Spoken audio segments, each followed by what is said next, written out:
안녕하세요. 오늘은 메이저 아리카나의 매지션을 다음 순서 1번 매지션 다음에 2번 더 하이 프리세스 여사제 카드를 해볼게요.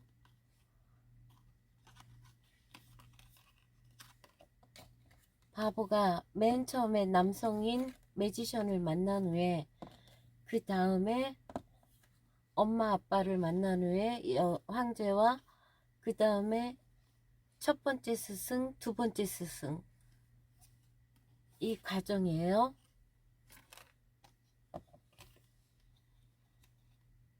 그리스 신화부터 할게요. 이 로마 신화까지 겹쳐가지고 이 페르세폰의 이야기가 여러 개가 있어요. 저는 그냥 데메테르의 딸로 볼게요. 페르세폰에는 코레라고도 하고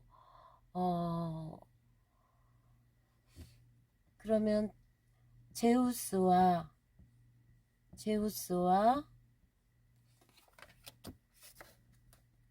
제우스의 누나죠. 데메테르는 케이르라고 케레스 그 시리얼 같은 거 그 데메테르요. 곡물의 신 밀의 신 데메테르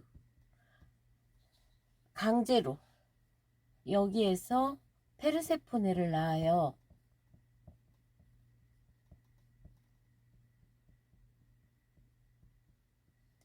그래서 자기 딸이 너무 귀하기 때문에 페르세포네를 낳자마자 시칠리아 섬에 거의 가두다시피 해서 키워요. 그랬는데 이제 여러 가지 이야기가 있지만 하데스가 제우스를 찾아가서 결혼하고 싶다고 페르세포네를 달라고 해요. 그러니까 그냥 거기 형이니까 그러라고 하면서 제우스가 시칠리아 섬에 수선화 꽃을 쫙 피워놓고 꽃단이라고 정신없는 페르세포네를 하데스가 끌고 지하세계로 데려가요.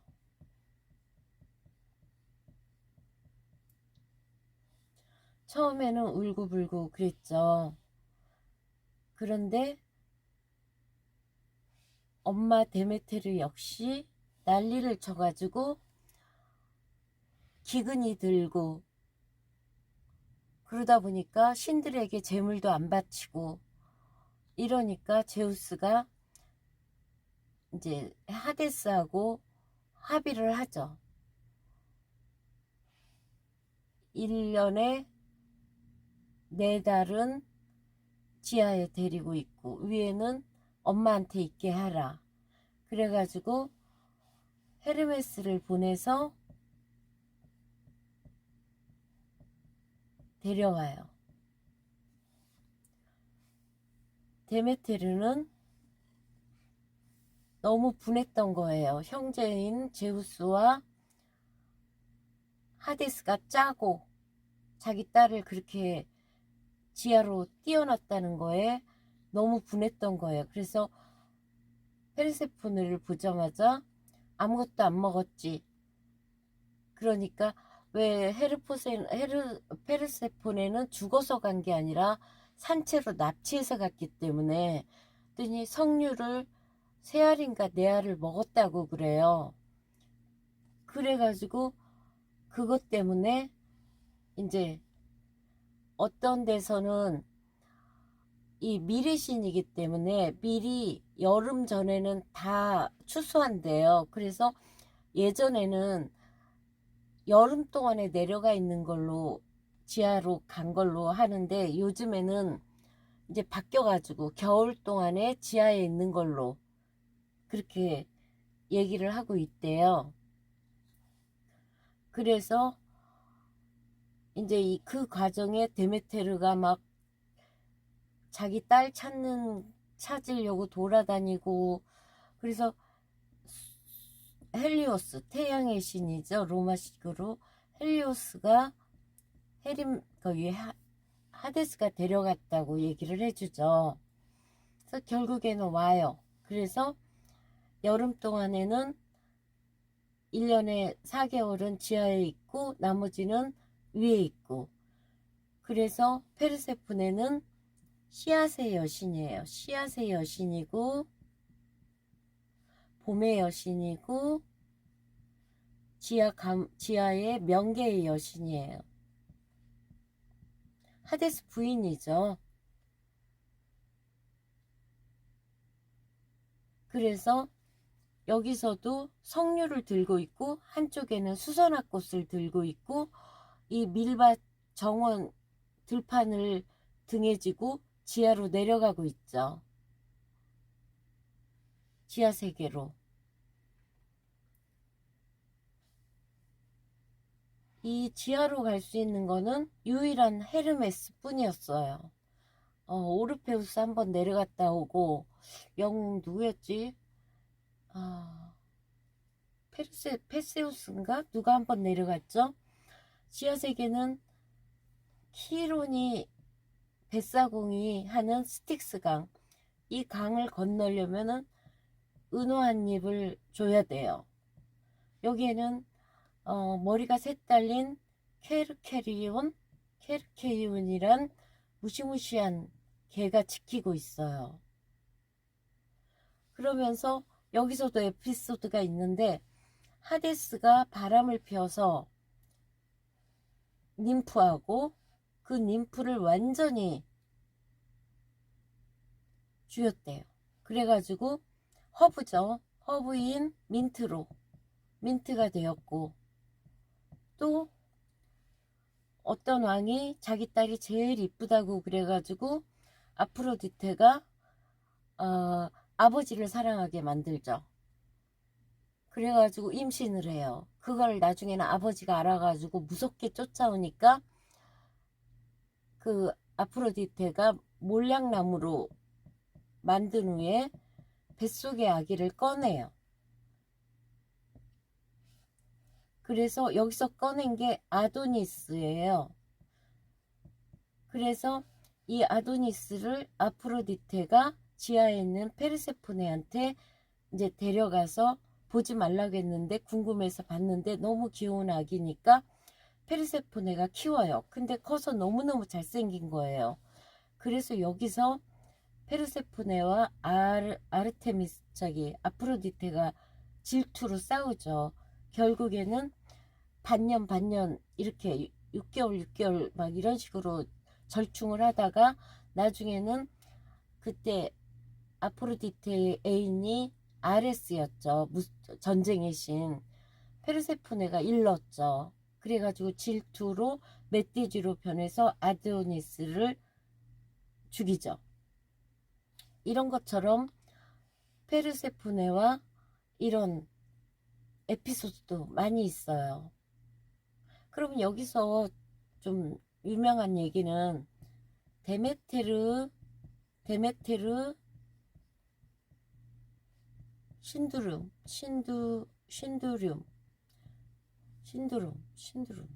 그 다음에 페르세포네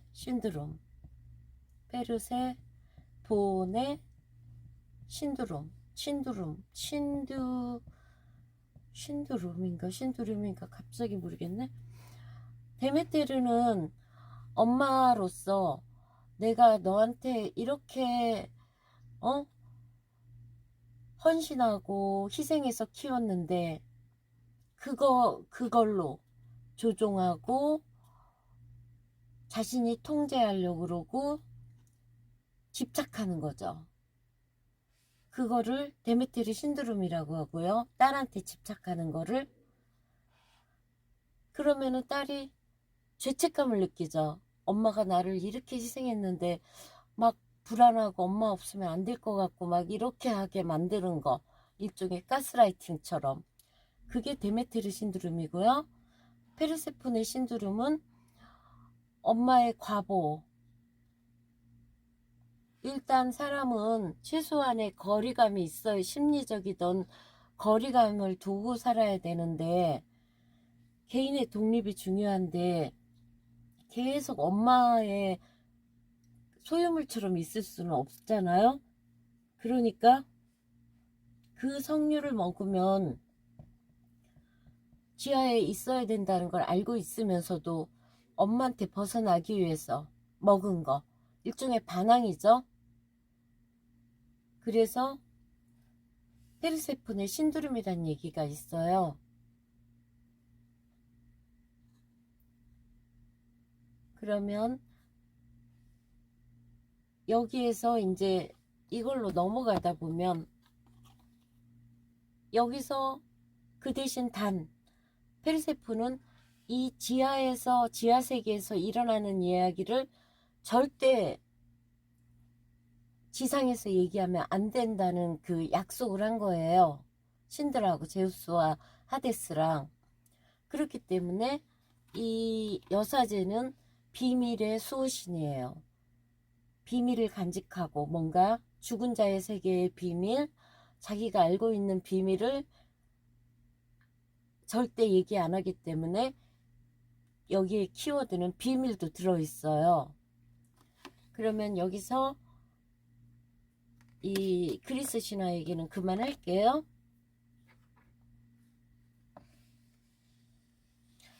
그리스 신화에 관련된 걸 얘기를 하려면 너무 너무 길어지더라고요.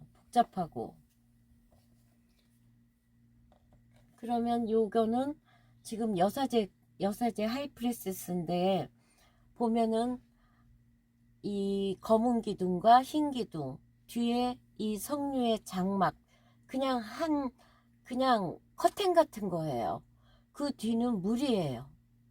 깊은 물, 바닷물 같은 시면의 바다. 거기에서 여사제는 요 검정과 요거는 잊어버렸는데 영어로 어떻게 하는 거 있고, 긍정과 부정, 남성성과 여성성, 어둠과 밝음, 흑과 백, 이런 이중성. 요 석류 같은 거는 다산이고, 그리고 지하 세계를 가리키는 게 석류예요. 풍요와 다산도 나타내지만 지하의 죽은 자의 열매예요, 이게. 그리고 여사제는 요 푸른색은 성모 마리아의 베일 같은 거고요. 그 다음에 요 이시스 모자, 보름달과 상현달과 하현달, 달의 페이즈죠. 페이즈 위상 이렇게 들어가 있고, 이 물은 그냥 깊은, 그 물이라는 게 원래 감정을 나타내기 때문에 그 알 수 없는 깊은 그런 심연의 감정, 그런 거. 그 다음에 토라를 들고 두루마기로. 이거는 어떤 사람들은 어떤 비밀의 두루마기라는 거죠. 이걸 세상에서 언젠가는 사람들이 알 수 있을 거라는 그런 거. 달을 밟고 있다는 거는 자기의 여성성을 꽉 눌렀다는 거예요. 그러면서 이 여사제는 우리가 막 이렇게 그려버릇해가지고, 캔서, 우리 사하우스, 요거까지 그릴 필요는 없는데 또 그렸네.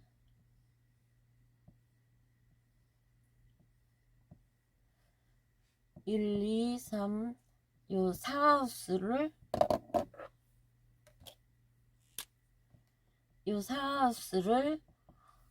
이 캔서로 봐요.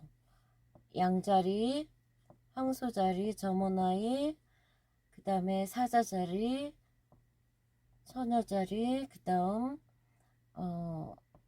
천칭자리, 정갈자리, 사수자리, 그 다음에 염수자리, 물병자리, 이렇게 돌아가거든요. 그래서 여기를 어린 시절의 양육의 모습, 모성애의 모습, 어떤 사람은 이게 어머니로 보고요. 어떤 사람은 이 시파우스 이쪽을 어머니로도 봐요.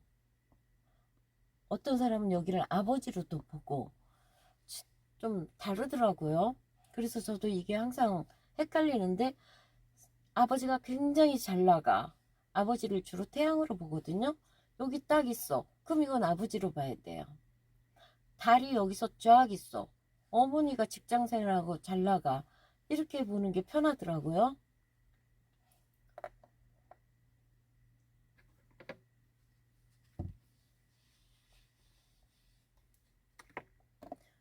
그래서 이 캔서 같은 경우에는 거기 룰러가 달이에요. 그래서 어린 시절의 양육, 어린 시절의 기억, 전생, 무의식의 감정,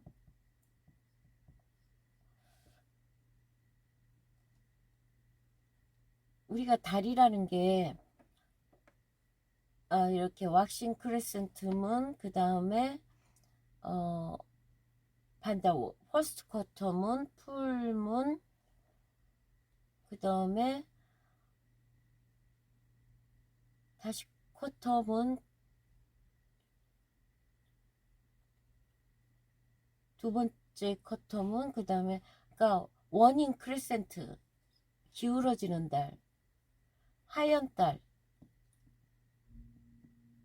그 다음에 디세미네이팅 문, 완전히 더 기울어진 거, 뭐 이런 식으로 달의 위상이라고 하죠. 움직이잖아요.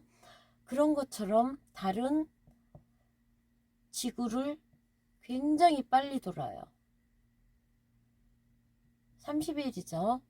한 달에 모양을 수시로 바뀌죠. 그래서 감정 기복이 심해요. 그래서 변화도 빨라요.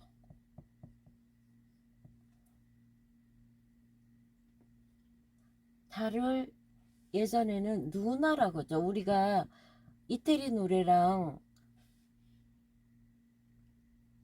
그 팬텀 싱어 같은 가사 보면은 루나라는 가사가 많이 나와요. 그래서 이 개자리는 가정과 가족을 끔찍히도 아껴요. 이렇게 예민하면서 약할 것 같으면서도 가정과 가족을 위해서는 정말 헌신해요. 우리가 7번이 또 개자리거든요.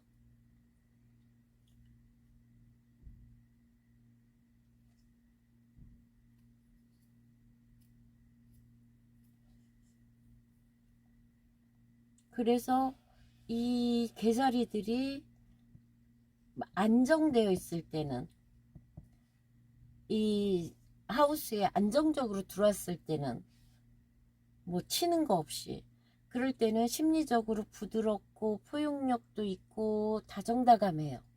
근데 이게 부정적으로 가면 우울, 집착, 민감, 예민, 별의별 게 다 들어가요.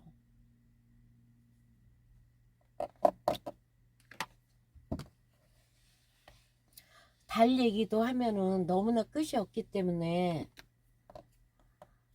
여기서 하고 이거를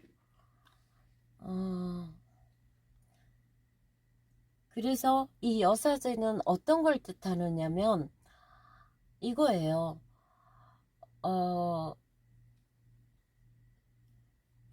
이런 거죠. 쉿, 잠깐만 혼자서 조용히 생각 좀 해봐. 그런 거예요. 잠시 잠시 잠시 혼자 있는 시간, 잠시 혼자 있는 시간의 필요성을 말해요. 잠시 혼자 있는 필요성. 왜요? 시끄럽고 요란하면은 자기 내면의 소리를 못 듣죠. 쇼핑 다니고 맛있는 거 먹으러 다니면 못 듣죠. 혼자서 자기 내면의 소리를 들어야 되는, 내면의 소리를 들어야 되는 시기. 왜? 뭔가 변화가 있다는 거예요. 변화의 시기라는 거예요. 이 변화의 시기에 자기 내면의 소리를 들을 시기라는 거죠. 그래서 직관과 통찰력과 침묵, 이런 걸 필요로 하는 거예요. 그래서 이게 역방향으로 나오면은 이제 뭔가 이제 직관의 소리를 듣고 다시 활동하는 거예요. 더 단단해져 가지고 다시 단단해져서 활동하는 거예요. 달이라는 거는, 요 여사제 카드는 앉아 있다는 건 타로에서 굉장히 수용성이고, 수용성이라는 거는 받아들이는 거죠. 여성성, 그 다음에 수동적, 이런 게 들어가요. 이 반대는 태양이죠. 요거는 한 쌍이에요. 옛날에는 로마에서는 소울이고, 얘는 뭐 다른 다이아나, 셀레네, 아프로디테 머리에 항상 이렇게 달 모양 달고 있죠. 그 다음에 이 소울, 그 다음에 아폴로, 그 다음에 태양, 헬리오스, 막 이런 이름이 있죠. 얘는 남성적이에요. 활동적이고 적극적이고, 이거의 반대예요. 그래서 아르테미스와 아폴로가 쌍둥이잖아요. 정반대에서.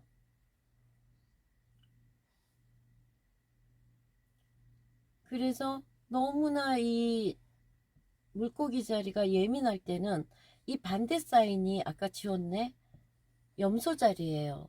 염소 자리는 토성을 상징하기 때문에 엄청 깐깐하고 냉철해요. 어떻게 보면은 인정머리였고, 온니 명예 돈, 너무 심했나? 일 중독, 뭐 이런 거예요. 이런 현실성을 가지라는 거죠. 그래서 일반적으로는 일반적으로 타로에서 이 여자가 딱 나오면은 속 지혜롭다. 속에 있는 얘기 알아도 속 얘기 잘 안 한다. 그 다음 당분간 솔로겠다.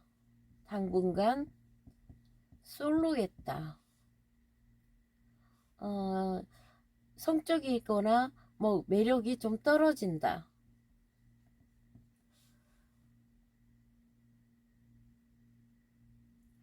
이게 뒤집어지면 더 심하죠. 우리가 역방향이라는 거는 완전 뜻이 뒤집어진다는 게 아니에요. 여기에서의 상황을 약간 변질시키는 거지. 이렇게 지혜롭던 여자가 물론 이렇게 뒤집어지면은 안 지혜롭다, 설친다, 이렇게도 할 수는 있겠죠.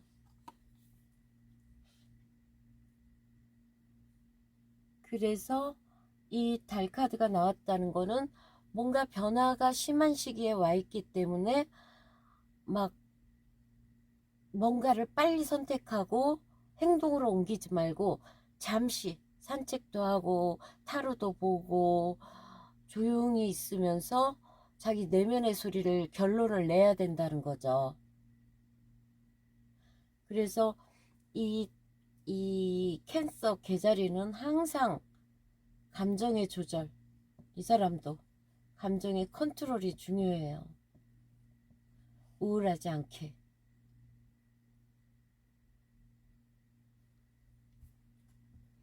그러면 여사제 카드를 이 정도로 마칠게요. 감사합니다.